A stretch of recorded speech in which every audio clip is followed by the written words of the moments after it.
Okay, you're all set. Okay, thank you. Good morning, everybody, and welcome to the Stage Act Committee meeting on Friday, October 3rd at 11 a.m. at 111 Washington Avenue, Albany, New York. I'd now like to call the meeting to order and have the roll call. Dave Riley. Susan Rizzo. Present. Honorable William Reinhardt. Present.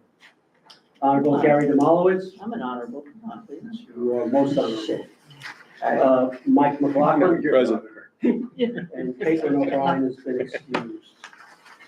All right, so with that, has everybody had a chance to review the minutes of the July 11th meeting? And if so, are there any comments, edits, or questions about those minutes?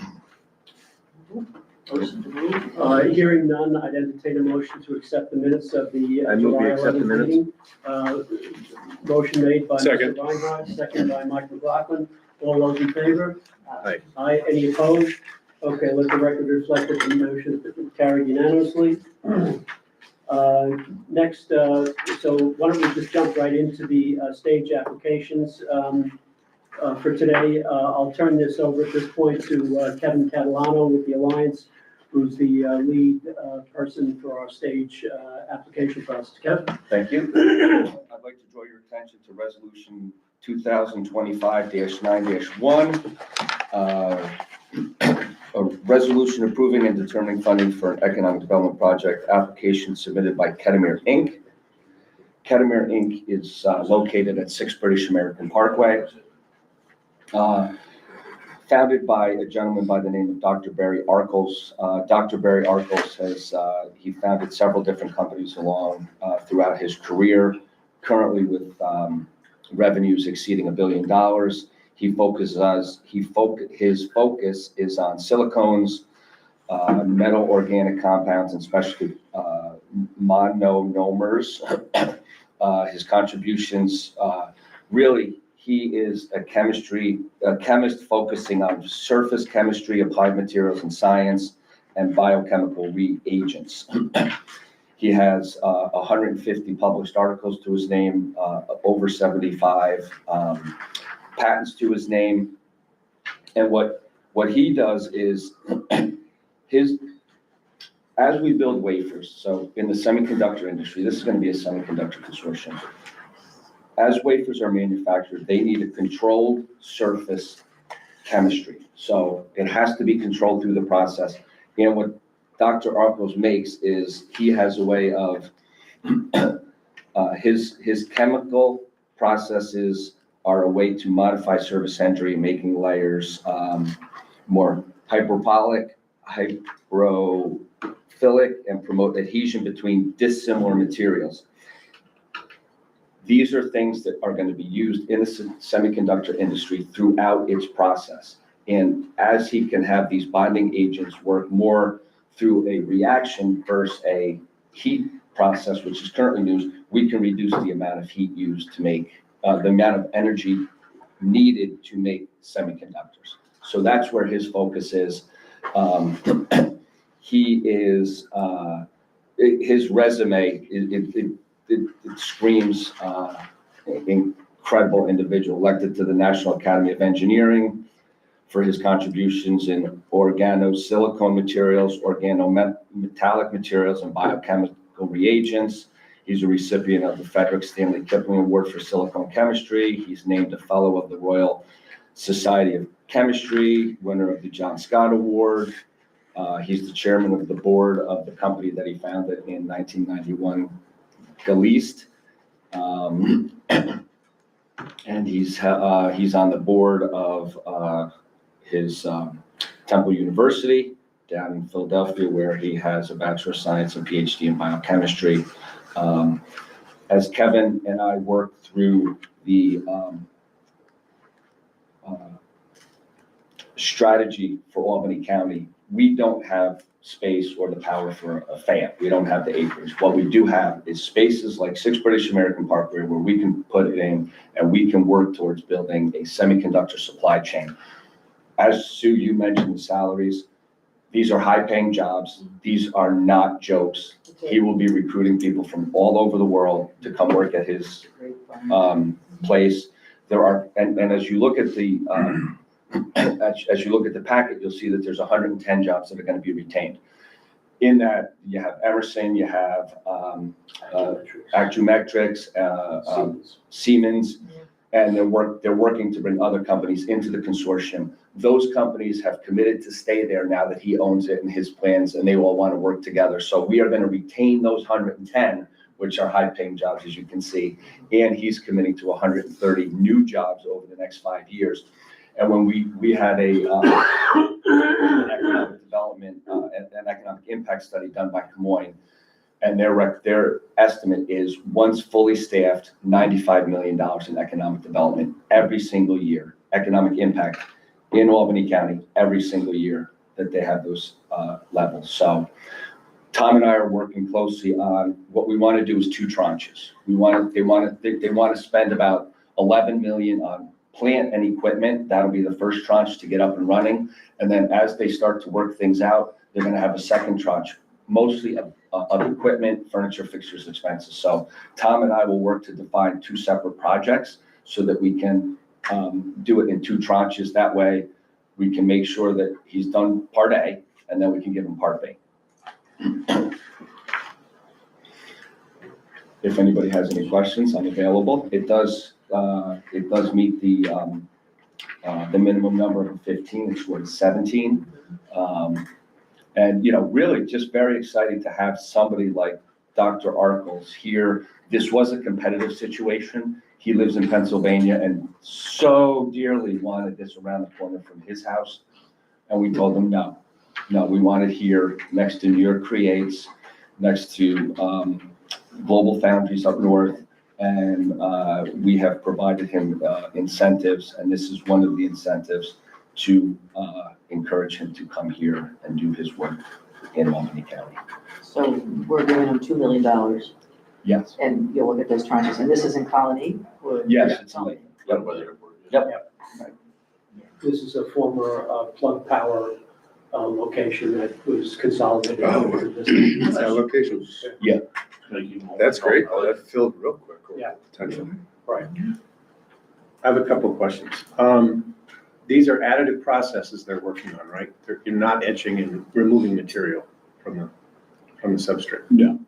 So there still will be some waste, but not perhaps as much.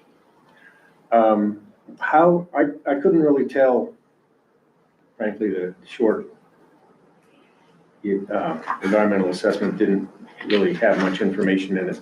A lot of no's and yeses, but, you know, is there going to be any waste, on-site waste management that they have to do? Or is there going to be any issue with what they put into the municipal sewer? Or is this going to be such, I realize it's not a real chip fab, you know, big manufacturing thing, but it seems like they're still going to have some batch waste and whatever. It wasn't clear to me how that would be addressed. Is that going to be an issue at all? Is that going to be an expense? Because we actually asked that question, and they made it very clear there's minimal waste that would have any effect on the environment. They are talking pinheads of different agents and different They refer to it materials. as a closed loop process here, so there's no external waste going into the water system or otherwise. So is that, When everything works right. I'm sorry? When everything works right. it's closed. so is that kind of what I was reading in on point, I guess, 4 here, where they're talking about leakage and spill-proof customized vessels, targeted, you know? Right. Yeah. My only other question then is it's, well, I'm not sure that, when I think of Latham, I think of, Sienna. It's not really real close to Sienna. is it? It's all through the So you know what this is, if you go up past the airport, you know, where the county jail is, you'd make a left into there. If you made a right, you make a right into the jail. If you made a left, it's one of those little, so former, you know, Bernie Connors, British American, developed it. It's way far away, you know. Okay. I was just wondering if there was going to be any interaction with any universities. Well, I thought of Sienna just because of the Latham. We I don't think know Sienna's about loud. Sienna, but there will be interaction with the SUNY Nanotech or Yeah. New York Creates folks. You know, that's one of the reasons that they're here. You know, that development on Fuller Road, Sandy Mathis, who's sitting in the side over there, and I just met with Paul Kelly from New York Creates, and what they've got going on up there is unbelievable. I mean, they, you know, and their plans for development really surprised me. I didn't realize that they had that aggressive plan. You know, and space up there is not at a premium. So, My one there is- last question is, this is the kind of thing that at NYSERDA we always had to think about in R&D. What's the likelihood of success with their technical objectives? You know, I didn't see it. I mean, I understand the concept of you get lower temperatures, you're going to save energy, and other efficiencies might be there. Are they, like, do they already have some prototype stuff that's working and they're, you know, they proved the concept and now they're really just trying to figure out how to build the equipment, but they've already done the lab scale and it works and they, you know, they have their performance metrics figured out already? You know, one of the other partners in here that we didn't mention is a German materials company that they're in business with, and that is a you know, active supplier to the semiconductor industry. I want to say it's Dockweiler or Dottweiler, Kev, do you remember? Yeah, it's like Doc Doc or something like that. So Bill, this is not a you know, a concept. These guys have sales, and this is a way of the Germans getting a foothold, you know, for their services in the U.S. You know, because everybody's kind of trying to figure out what all this tariff stuff means. Yeah. And, you know, to have a US-based manufacturing facility gives you a little insulation there. And the other thing, Bill, is that as his processes are relevant as they shrink the chips. They're looking at, you know, 3 nanometers, 2 nanometers, and his processes will be more relevant as they shrink them down. Those are very scary numbers, those charts, about how costs go up as you get smaller. Yeah, It's like, Jesus. and it's all the process of manufacturing. Yeah. So, I just had one other question. When you said they're $2 million, you're not gonna give it out all at once. There's layers. There are milestones. for There's them to hit. milestones, but I see that, so is the milestones over years or, because I see the project investment, it's like 17, 8, 11, 18.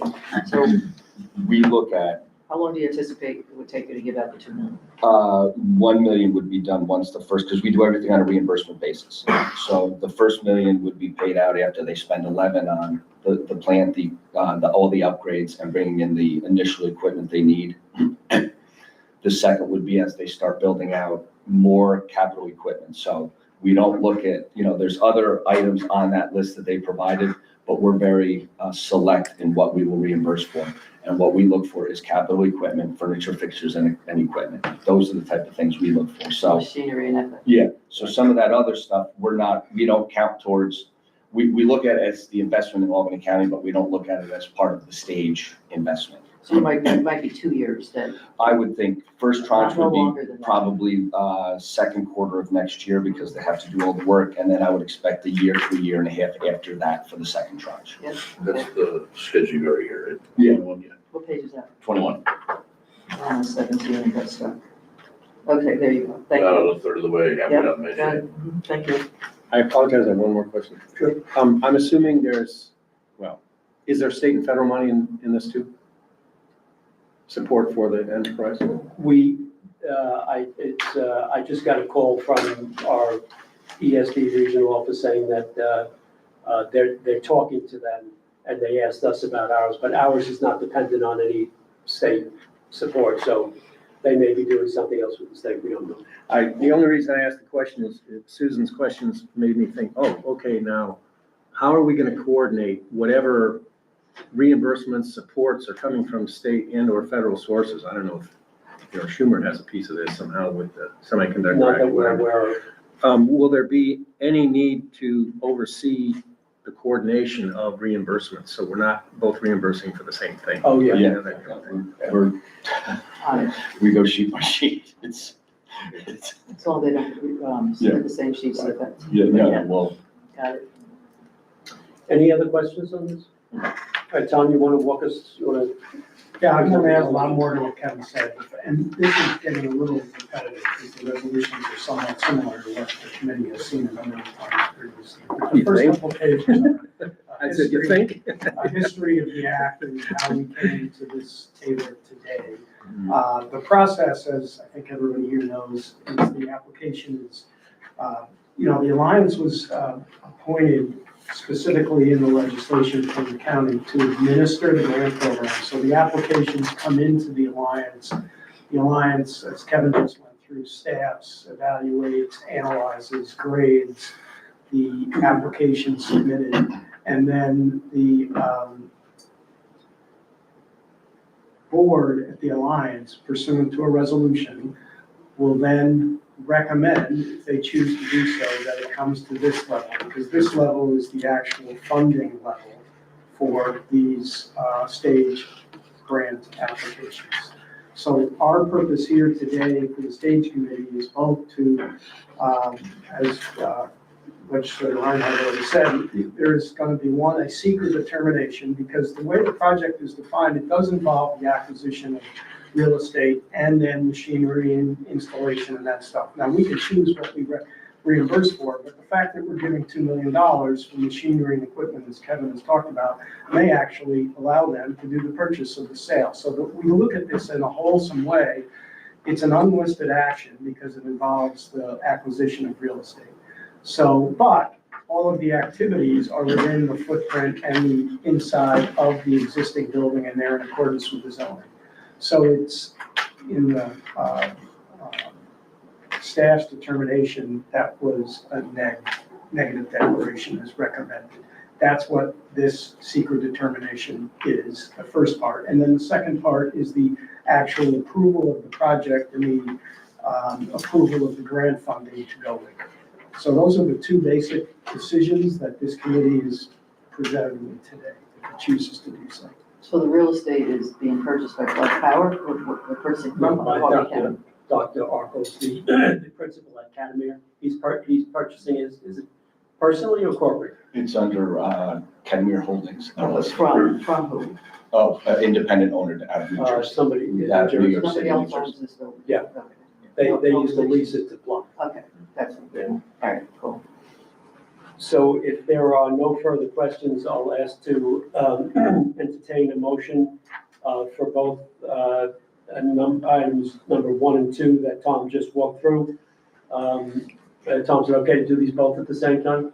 Oh, yeah, absolutely. Resolution. Yes, absolutely. Yeah, the resolution covers both the grant application and the secret determination.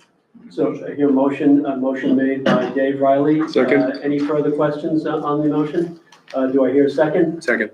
Second by Mike McLaughlin. All those in favor? Aye. Aye. Any opposed? Okay, let the record reflect that the application, the resolution is approved unanimously. On to Shelter Enterprise. Okay, thank you. The second applicant is a company located at the very northern tip of Cohoes, right on the Mohawk, Shelter Enterprises, Inc. They provide materials with insulation factors, and they're looking for a second location. They're currently located in an older mill. I think it's 8 Saratoga Street. You know how it is with these old mills, you know, you take this floor and then you walk up 3 steps, you have another floor. And so they are looking to backfill the site of actually where Crane Stationery was, which was part of Mohawk Paper. We all know Mohawk, new purchaser Fabriconi has decided to put their campus up in Waterford as they had some acreage. So this would be backfilling one of the 3 buildings at the Mohawk Paper site with this company, Shelter Enterprises. The purchase price is 2.6. They're still kind of negotiating through that. There's going to need about 300,000 in renovations and upgrades, and then they're looking for to spend about 1.2 million in to move the equipment and to purchase new equipment for the facility. If you go to page 38, you can see that what they make is a product called geofoam blocks for highway stadium, warm roof insulation, and, larger commercial and industrial applications. Here's two of the products that they're gonna move to that location. This one here, if you've built a new house recently, this goes between the foundation and your sill plate. Yep. So this keeps the house cool, or it keeps the house warm when you have wind blowing in the winter. So it keeps a vapor barrier between the wood and the concrete, and then it seals that whole way around your home. And So then, it's also air sealing. So Between- Bill? It's air sealing between two Yes. different Yeah, when you have your materials. foundation, you lay that in between your sill plate. When you bolt your sill Almost like plate a down, it gasket, compresses it. the other product is this, they make this for, this is a commercial application for, Radiant. thank you, I can never remember that word, for radiant. So- So what would happen is, like say Buffalo Bills Stadium, they're putting this product underneath the concession areas and the walkways in the stadium so that it's a little bit warmer, especially for staff working that day and for people walking around the stadium. This will be, so what they do is they put down a pad, they put all your pipes through here, and then they put another 6 to 8 inches of concrete on top of this, and the radiant will warm it through, if you're in Buffalo Bills Stadium and it's 0 degrees, you want this if you're working at the concession stand, 10 feet away from an open alley where people can come get it. So those would be two of the products that they would manufacture in the new site. Something I always also want to mention about this company is they are the only recycle center for this type of product for 135 miles. And they will gladly accept every piece somebody wants to recycle. Because Any styrofoam? yes, they will, they embed it into the product. Their current product has about 10% recycled. Is that this? That is the recycle bin. As you can see, it's the, those coolers that we don't like anymore. This is like the geofoam blocks. As you can see, this is 54 by 48 by 16 feet high. This would go, actually, these products right here are going up to the New York Creates, and they put these in the, when they make the big loading docks, they'll build a cavity. They'll put this into the cavity rather than concrete because concrete's very expensive to manufacture and transport. So they would put one of these in and then fill over top of it with concrete, and it has the same structurability It's the of, same structure. Yeah, it has insulation. and has insulation. Structure is surprising. Yeah. Yeah.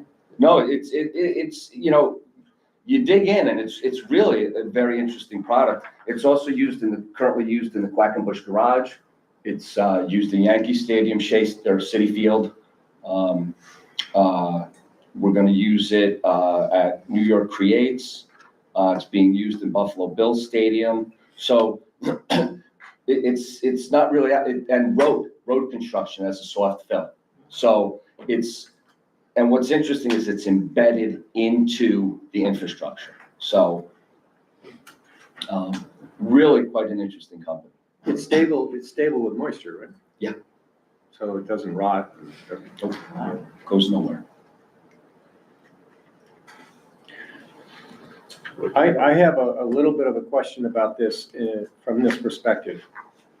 As I think most in the room know, the county legislature has been very much proactive in terms of single-use styrofoam, and it's, it's the bad guy, right?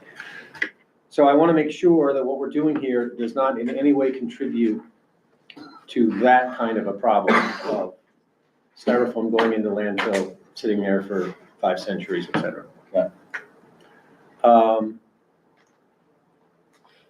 This is cool.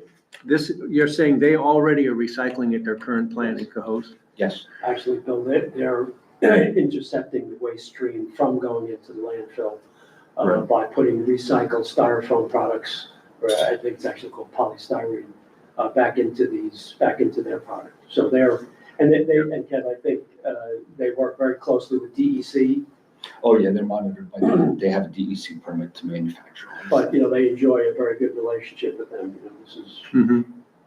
I'm just wondering, is there any way that through this partnership, we can encourage more recycling of polystyrene? They would love it. Can I take this one? So we're gonna have a little bit of pleasure having this conversation, Bill. So when that law was proposed, if you remember, County Executive's Office proposed that it not be a ban, but be a recycling program. Mhm. Because we did the research, Dave, I'm sure you remember, that there are a lot of these companies that are recycling this product. The legislature went in a different direction. The legislative law only impacts food products. Mhm. There is no way for us to have jurisdictional authority over packing material for your television, for example.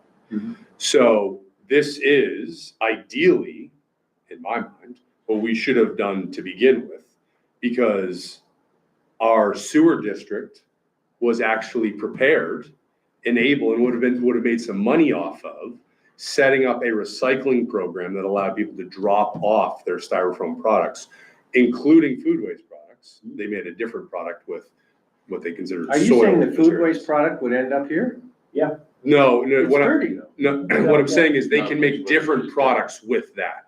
Believe it or not, like you can get, if you're getting crown molding in your house, they make that molding now out of, and it's not, this is turned back into styrofoam. So what they do is they de-densify it, they fundamentally melt it down, and then they almost turn it into like a PVC type product. Lightweight. So, I believe I have some on my porch. If you drive by my house. There you go. refill me my So- porch. so basically what I'm saying is that the county law truthfully only really affected a very, very narrow segment of what needs, and we don't have jurisdictional authority over the larger segment. So this is what we should be encouraging, I agree. Because all of the styrofoam products have multi-use end products that can be done. So it's a long way of saying you'd have to modify the county law, but even then, that would only affect the narrow segment that we're involved in. What is Wait, needed I don't is a- understand. Why would we have to modify the county law if we're talking about different materials? If we wanted to impact the larger styrofoam scene. For this, we have, we can't force Samsung to not pack their product in styrofoam. There's no way for us to limit that. Well, I wasn't proposing that. No, I understand. But what you were saying is, does our law, it doesn't impact this type of packaging material, but on a Oh, no, larger. wait. On a No, larger wait, I'm not scale. talking about the law that we passed. I'm not talking about that. I'm just saying, is there a way, by working with this company, we can encourage more recycling of the high-density polystyrene, not the styrofoam So almost cups? like a coordination of efforts with. The city of Albany. Yeah, so City of Albany, Town County are the two Recycling. largest solid waste. Yeah, so we need to go back Kind and, of way of helping divert. when was the Yeah, I'm just study? trying to give them more stuff to. When was the- write up and put in When was product. the waste, there was a waste study in I don't remember. 2010 that was the regionalization of basically waste disposal. Mhm. And in that, we could have, the problem for the county is we have no jurisdictional authority over the waste stream itself. Mhm. And for most landfills, the waste stream itself is their revenue. So we would have to find a way to step into that and then create a recycling program. Like most of their recycling programs don't include, like if you have Robert Wright, right, in Bethlehem, you can't recycle styrofoam. Yeah, I know. I got a whole bunch of it sitting in my basement waiting for. Oh, now you know where to drop it off. Yeah, they got a nice, there's a nice. Now you know where to drop it off. I actually have something. I looked at the bottom of it the other day, and I can't remember which piece of polystyrene it is, but I have a bunch in my basement because I just, my brain will not let me throw it in the trash. And it said shelter on it. Did it? Yeah, so then when I read this stuff last night, it's like, oh, that's interesting. But anyway, yeah, what I'm thinking about is there just a way that we can encourage them you know, we're giving them a bunch of money. Can we encourage them somehow to support a voluntary recycling of this kind of material, whether it means, I mean, I'm not sure how it would go. I don't know what they might have already thought about. They're already doing it, so they know better than the people at the table here what is needed to facilitate consumers finding convenient places to drop it off and collect it and then bring it to the plant, et cetera. But, you know, can we work on that somehow? Yes, I actually took the liberty. We have a company in our portfolio that we've been supporting, and they're going through a current expansion, Mailworks. They do mailings. So I actually I'm asked familiar her, with that, I actually asked her, as are you, I bet. for discussion purposes only, what it would cost to send a typical like campaign size flyer to every resident, every home in Albany County. Mhm. And the quote came in the $65,000 range. Mhm. So if there was a commitment to recycling and we could come up with 65,000, we could send a postcard to every resident in the county, you know, naming all our leaders, encouraging people to drop off styrofoam at this location for no charge. Ideally also, that there would need to be some sort of system of drop-off locations. I think that That makes are sense, because there are a beyond lot of consumers, especially the ones in the outreaches of the county are gonna say, Correct. it's not worth it. That's for me to exactly drive in and And that's why we have like hazardous waste drop-offs. Yeah. You have to have some in like the rural areas because people in Bern aren't gonna drop their paint off in downtown Albany. But you could coordinate too with the city of Albany when they do their mailers to add this to their mailers, so it doesn't cost. In Colony Landfill. Speaking of which, tomorrow I'm dropping off. Styrofoam? No, hazardous waste, as part of Dan Rain's program in Bethlehem. Yeah, sure. And what I found interesting is that the two locations for the haz waste drop-off are Troy. That's not Albany County, what the hell are you doing? Anyway, Correct. Troy and you know, our own facility. Well, you missed the one, there was one in Albany. You have to be a And so- resident of and Albany. Oh, I am, okay. But anyway, my point is that I used to use if we had a way for the, you know, the Dan Rains of the county to somehow be in the loop in terms of maybe setting up a few collection spots at transfer stations or whatever, That's exactly right. and then have that delivered here. I'm not, you know, I don't know the logistics of it, you're moving a lot of air, but it seems like that would be a nice Well, Encourage component of the this. conversation, I guess, is really, you can't tell somebody what to do, but I think everybody, even the city of Albany, probably would work with them to. Well, yeah, because the revenue stream they get off the life of that facility, Yeah. the more you divert out of it, the longer that they have the revenue, yeah. Plus, if we're lowering costs for these guys by giving Win-win, them yeah. feedstock. Yeah, I mean, Yeah, but to Sue's point, we can encourage it, but Pick it's up the not, phone, right, we can't. we don't pick up own the any phone of the and talk to them, process. Yeah. Yeah. Because they have a lot of programs that I follow, shredding days tomorrow. Yeah, we'd be happy to talk, and these are good guys too, they're interested in this kind of stuff, so, you know, if there is a program put together, I'm sure, you know, we'd be very happy to talk to them about their involvement in it, but, you know, they're not gonna run that program themselves, But but, with the city, I mean, talk to the mayor, they give a feather in the cap, help him. There might be groups like Zero Waste Yeah, Capital towards the side, District who that's would my be point. able to support this. I'm sorry, Bill? Zero Waste Capital District, people that I work with there, you know, they do a lot of volunteer efforts. They show up at festivals to talk about recycling and all that stuff and not doing single-use plastic.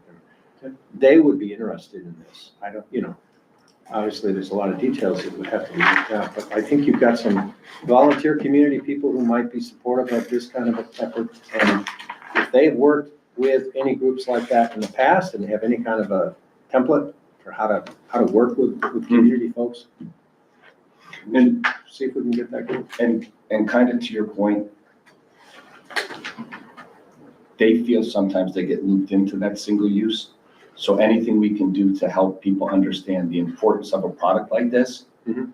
that it's actually a good thing in certain applications, not every application.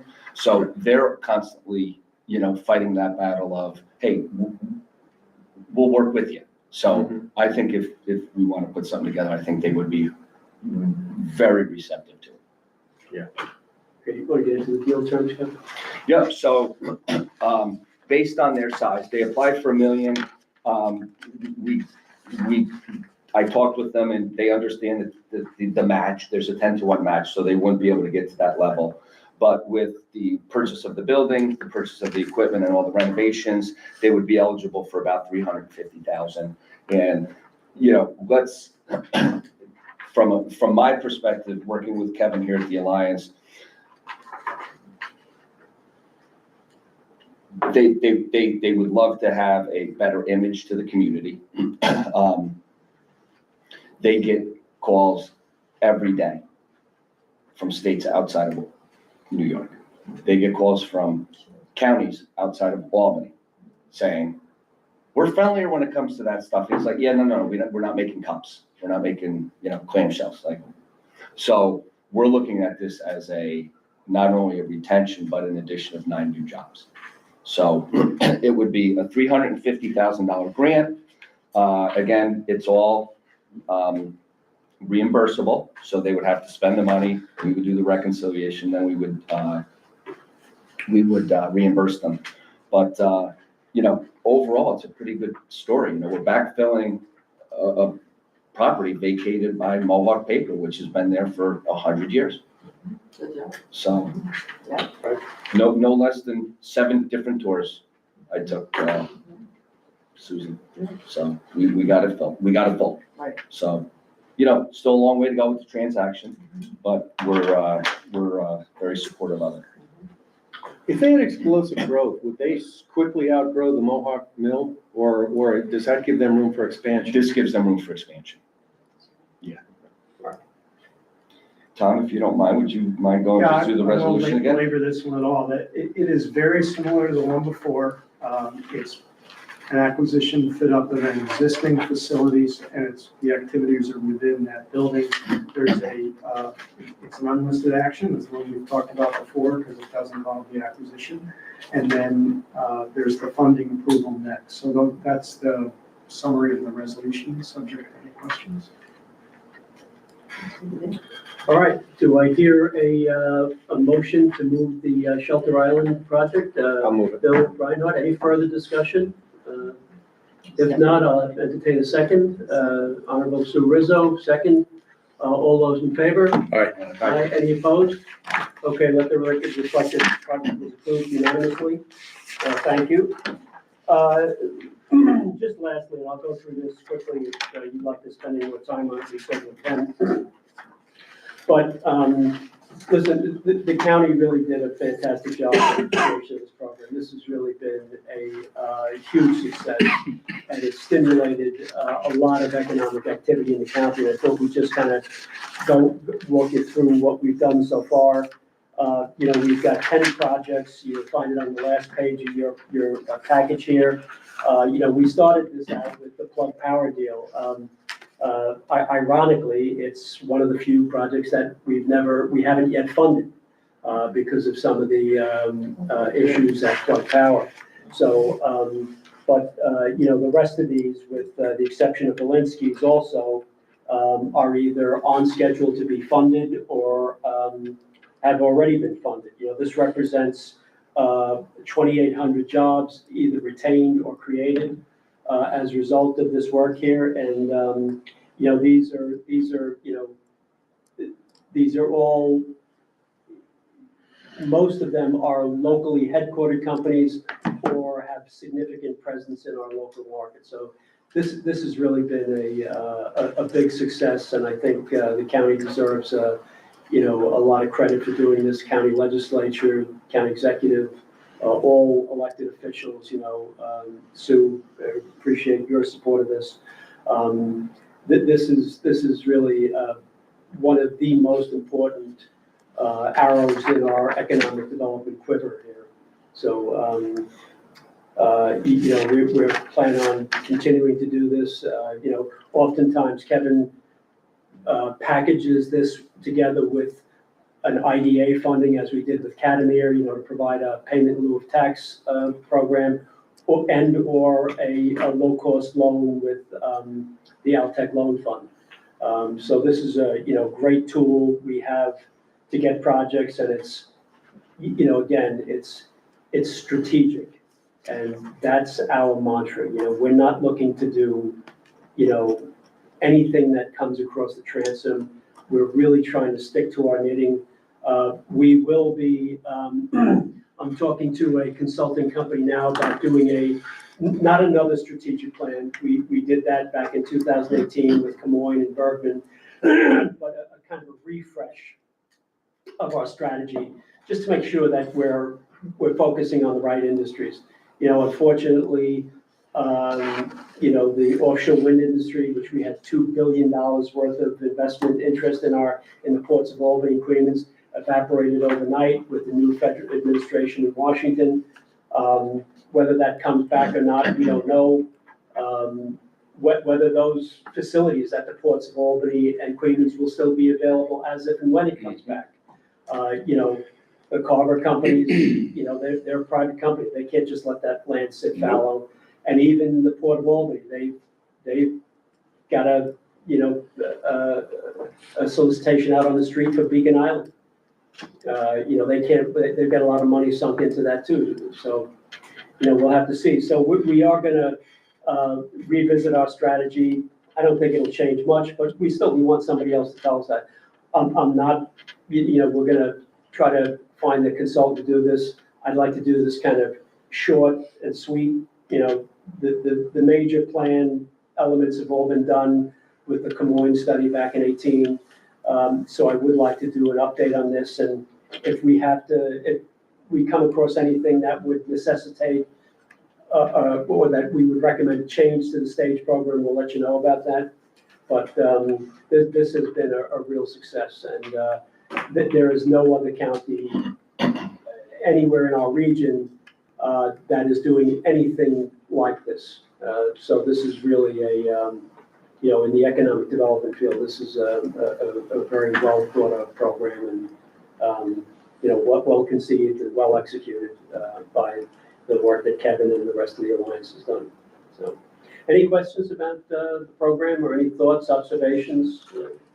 Don't have any, we're just getting, Kevin, you've said it many times, and I 100% agree that getting involved in the supply chain for chips is essential. So Sandy Mathis and I met with New York Create. So Sandy, you want to just give a little thumbnail about the opportunity that we have before us? Yeah, New York Creates is, it's really one of a kind in the world right now. It's the best, most unbelievable coalition of R&D in the world, the top And companies. Sandy, you were just over in Germany at a place that's not even as well developed. I don't know this, I just been in Germany, went to Roma, go back with, a couple months ago. They have a similar, much smaller scale. They're copying New York Creates. There's a relationship that's more design and packaging for the computer chip.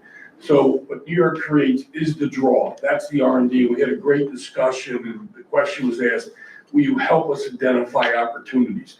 And they're willing to help us identify opportunities, the companies that want to come here, the European companies and Asian that want to come to support the manufacturing. Micron is the tipping point for New York that has a strong enough cluster that's significant investment by the supply chain. What we were surprised at early on with Global, we thought that was going to happen, but there wasn't enough business in New York, so they did 2,500 square feet, and they just managed that. Micron's a deal changer for New York. And you're looking at a second facility with Global. You have Wolfspeed, which is having some issues now in the Rome area, but it is the future of New York. The vision that's almost 30 years old now of investing in that technology. And I remember when we stole the Semiconductor Trade Association from Austin, Texas in the early 2000s. That was the first power move. But the state has stepped up with $1 billion of investment. The best thing about it is the jobs that we're attracting with this will not be replaced by robots in 10 years. These are the real best jobs in the country. They really are. And so to the extent with working with the Alliance, it's really about sites now. Where can you put them? Having it ready. The infrastructure, how can you work with your public utility, national grid to be proactive on investment?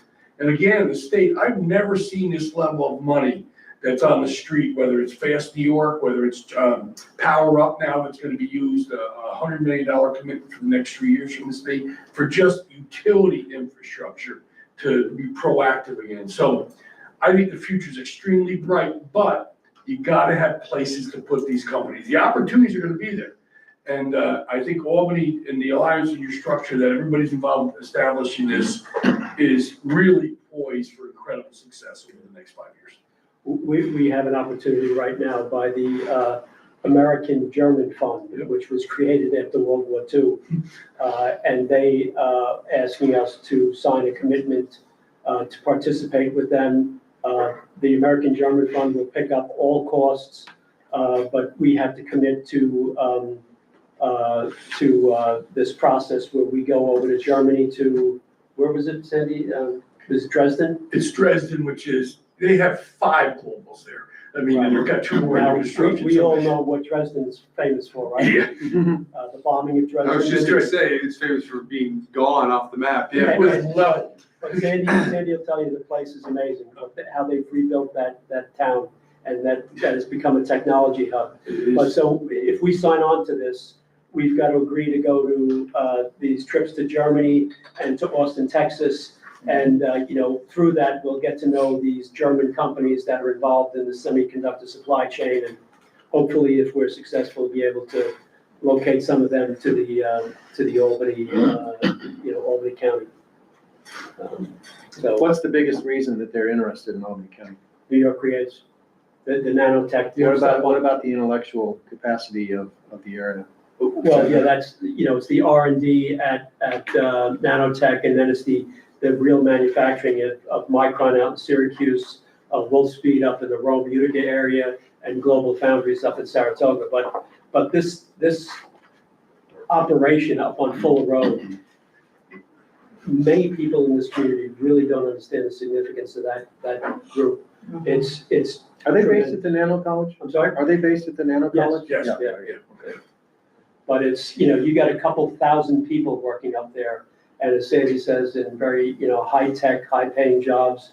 And they've got huge expansion plans. I didn't realize that.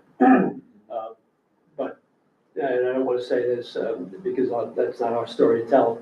But it was very impressive, the future plans for that facility and what they already have there. You go past it, you see the cranes up. They just built a 900 and something person garage there because they've eliminated all the surface lots because they want to put buildings on.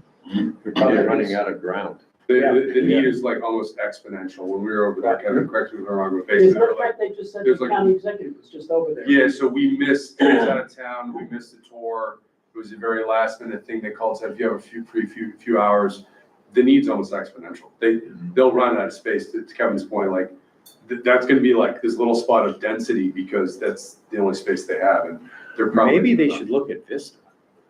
Maybe they should look at what, Bill? Hey, put some tech in the tech park. Yeah. The The Vista Technology Park. I live there too. I'm fine. I like where your head's at.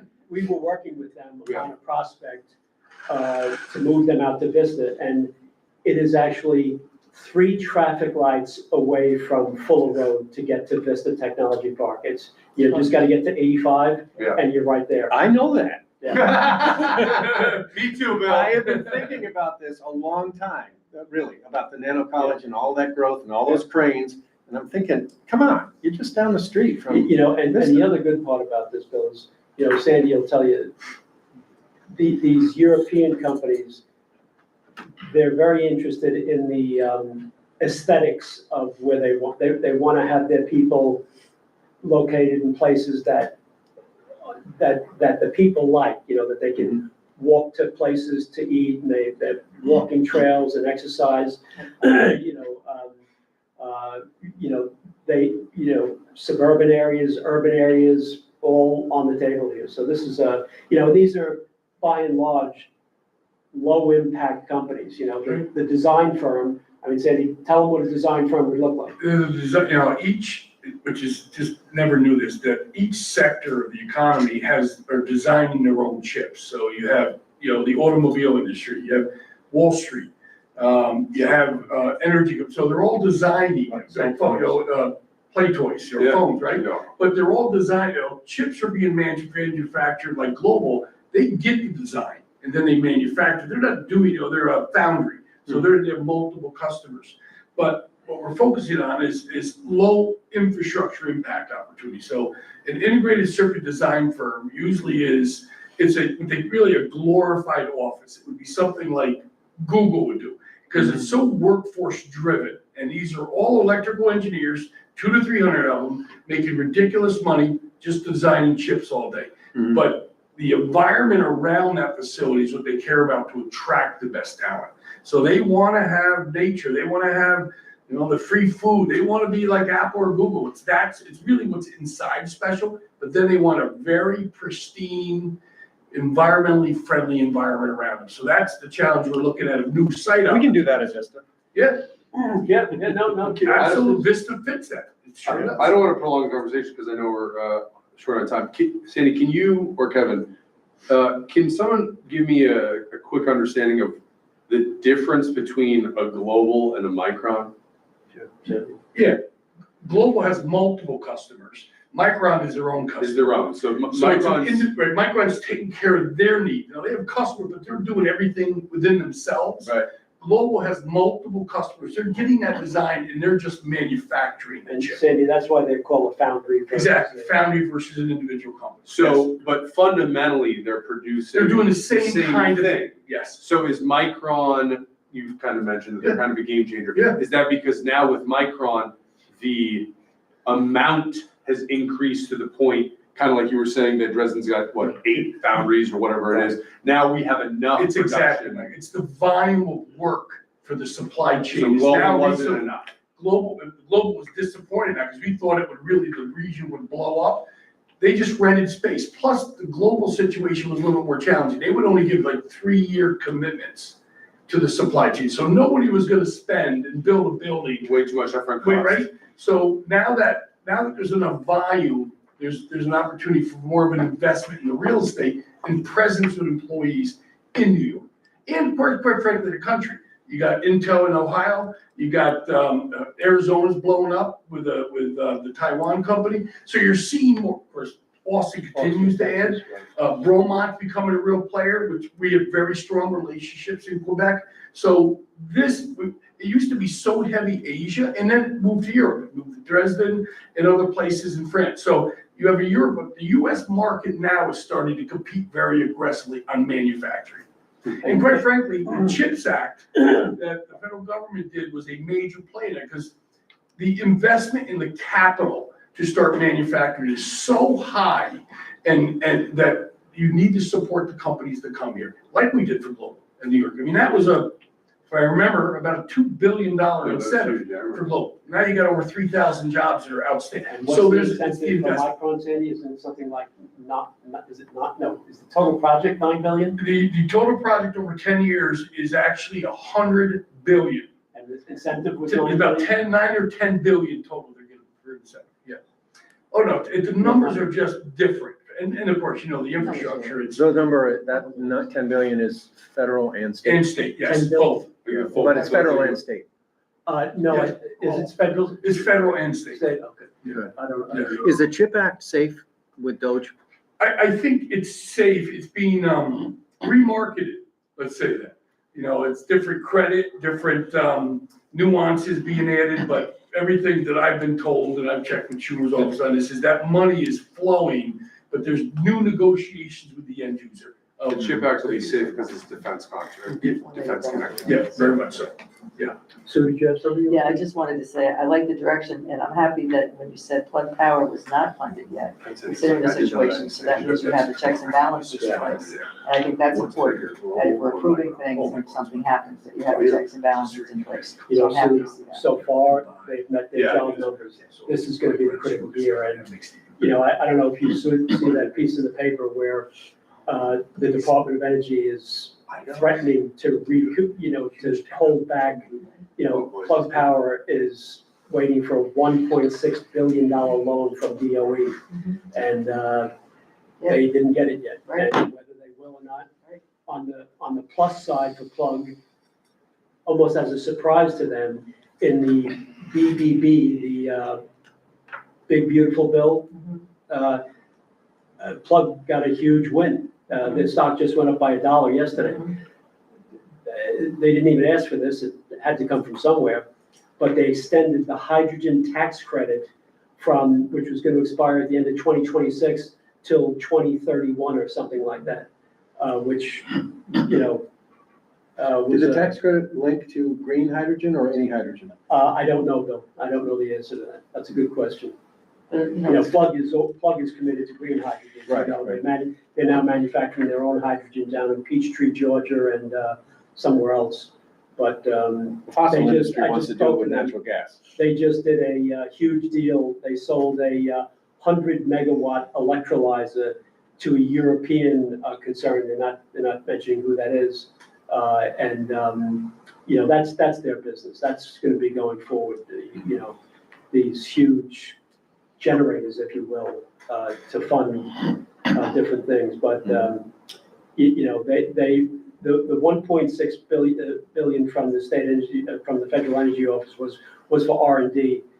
There's no R&D at Vista, so it's thought that would be less impacted. But $1.6 billion hit for Plug would have some impact. You have to assume, right? Yeah.